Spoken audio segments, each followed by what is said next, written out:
Hi, I'm Matthew Widget from Go Narrative. You know, during COVID-19, many of us, my family included, have been preparing more meals at home.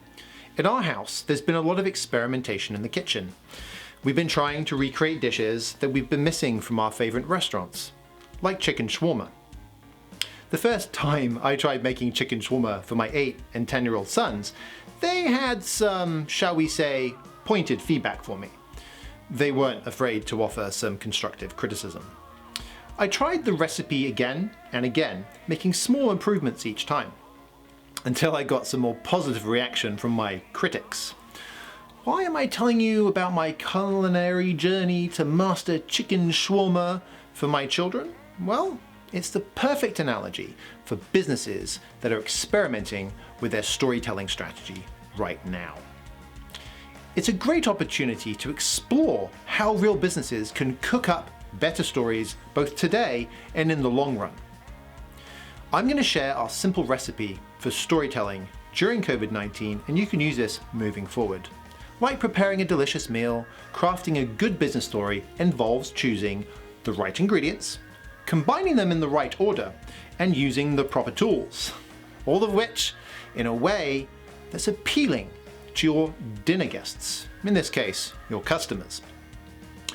So, what about the ingredients? Well, you'll need your value proposition, your company's history, your morals, essential emotions, and truths, something we call meat.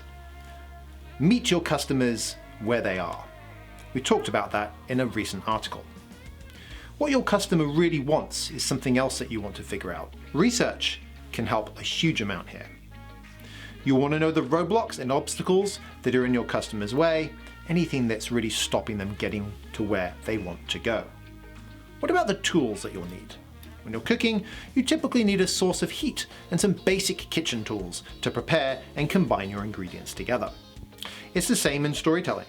Some tools you can leverage here include a buyer persona journey map. This will help you understand where your customer is coming from, where they are in the journey, and more importantly, where they're going. A content architecture model will really help with this as well, your content strategy. Storytelling frameworks will be your best friend, like our trips and 3D frameworks. They'll help you contextualize your customer's journey with your business offerings. Something that's hugely important is the narrative. That's going to guide your storytelling efforts.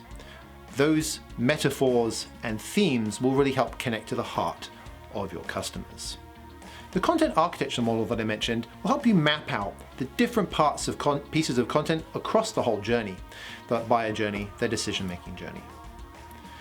Now, the process. Once you've got all your ingredients and tools lined up, you're ready to follow these steps.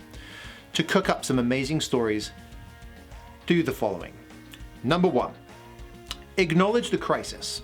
This is the bare minimum a company should have done from the beginning of COVID, and on its own isn't quite enough. Number 2, you want to provide relevant resources and connect them to existing value proposition. Many companies have mobilized their marketing teams to do this, but most of them stop there. Number 3, create net new meat-centric content to help customers and prospects handle the challenges that they're facing right now as a result of this crisis. And step 4, help your customers understand and navigate this new world and the future, the challenges of now, and this is a level of communication that we should all aspire to reach. So our methodology and the process that you can follow for your own business is really about identifying one clear element of the value proposition that's visible on your company's website today. This represents your customer's desire. Pick one moral, one essential emotion, or one truth, there's that meat again, that will work well with the value proposition item. Map your zeitgeist relevant difficulty that we talked about in those steps 1 and 2, and consider what that means to your customers right now. What's getting in their way? Then build a suggested denouement, which is French for untangling the knot, to help show your customers how you can really help them and what their experience and their process is as a part of that. If you follow these steps, you'll be in a really good place to create some engaging content right now, and the practice that you'll have doing that will set you up not just for crises in the future, but quite frankly, all of your marketing, all of your storytelling and all of the outreach that you do to your customers. Thanks so much for stopping by.